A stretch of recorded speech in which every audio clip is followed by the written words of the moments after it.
The 2024 general elections will go down as the most historical moment in South Africa's post-democracy. These polls were deemed a do-or-die moment for many political parties. They all went out to woo the hearts and minds of many South Africans. All this in a bid to unseat the ANC, a party that has enjoyed an absolute majority since 1994.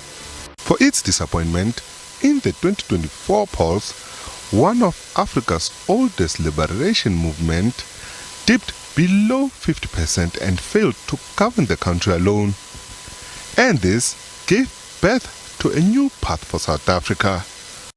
The people of South Africa voted in a watershed election. Post the elections, the government of national unity, touted as the much-needed change for a prosperous country, South Africans are interested in the durability of the pact that President Ramaphosa branded as the second miracle since 1994. In casting their votes, our people made it clear that they expect political parties to work together to deliver on a mandate of transformation, growth and renewal. And to give effect to this mandate, it was agreed that a government of national unity, which brings together parties from across the political spectrum, should be formed. However, it was not a plain sailing for the GNU. The truth is that we are not in government to implement ANC policy. We are not going to be hostages to the ANC in government.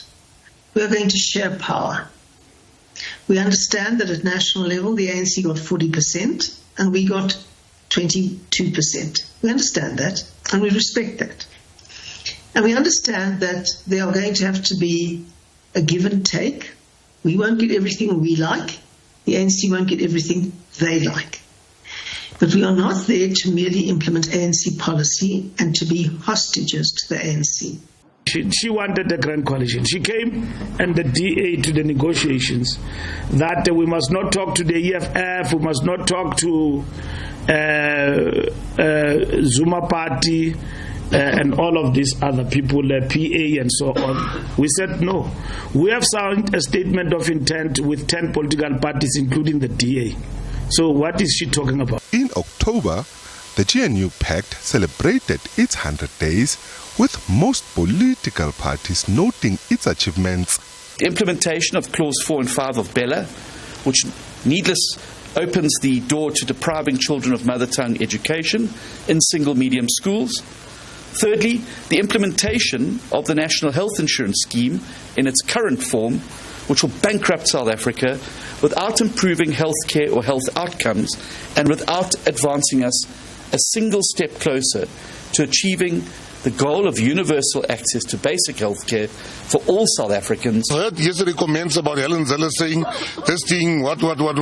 She must just chill. We're working very nicely together. There's no problem. We work very nicely with the DA, with the IFP. We are one.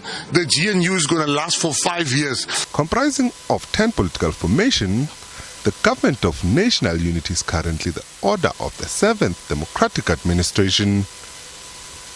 As it found its feet, it is faced with the Progressive Alliance made of those political parties opposed to it.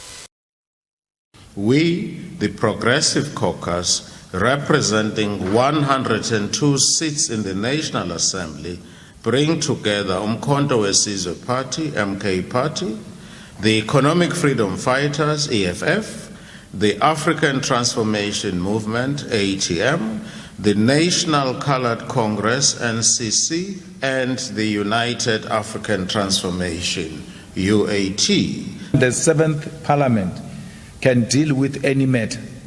There's no way someone should say this matter was dealt with by the 6th Parliament, therefore 7th Parliament can't deal with it.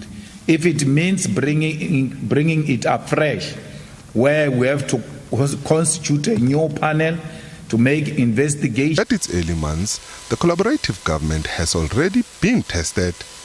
This when the Minister of Basic Education snapped the signing ceremony of the Bela Bill into act by President Ramaphosa.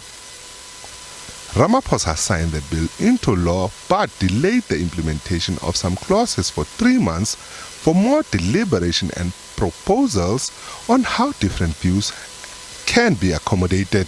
The non-attendance of the Minister of Basic Education at the signing, that is an issue that deals with just the formalities. To me, the Minister has been very clear. And she says, President, you are my boss, and I will execute the decisions of government. And if the bill is signed, that is exactly her mandate. And everybody's mandate in terms of executing government policy. And there I don't expect a doubt, hesitation, or even a refusal. Her non-attendance for me is an issue, but it's a minor issue compared to her commitment to implement the law that I signed today. And even as I signed, just to listen to those who have requested that they would like to bring forward solutions, I did agree that we will halt the implementation of 2 provisions, 2 clauses, 4 and 5, so that we can allow various entities, including parties in the government of national unity. And let me say, quite motivated by the words and the messages from the government of national unity parties, I decided that it does not detract from what I did today by halting and suspending the implementation of these 2 clauses for a period of 90 days. But the president was not shaken by the minister's conduct. No, I'm not concerned about that. I think we need to know that the issue of the Bela Bill has been a challenge, has been a challenge even from the party where she comes from.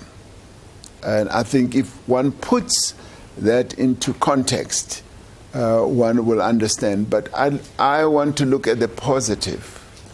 I want to look at the positive and say the minister has been unequivocal in clearly saying, once the president signs this bill, I'm going to implement it. And that, to me, is the bottom line. If the minister were ever to say, I will not implement it, then she'll be fired. Plain and simple. Meanwhile, for the ANC, the choice of the government of national unity that includes the Democratic Alliance has strained its relations with its historical ally, the SACP. And as a result, the Communist Party has now decided to contest the elections independently. As the 7th Democratic Administration continues under the GNU, some still believes that this form of government will not stand the test of time. Ntlantla Kgatlhane, SABC News, Johannesburg.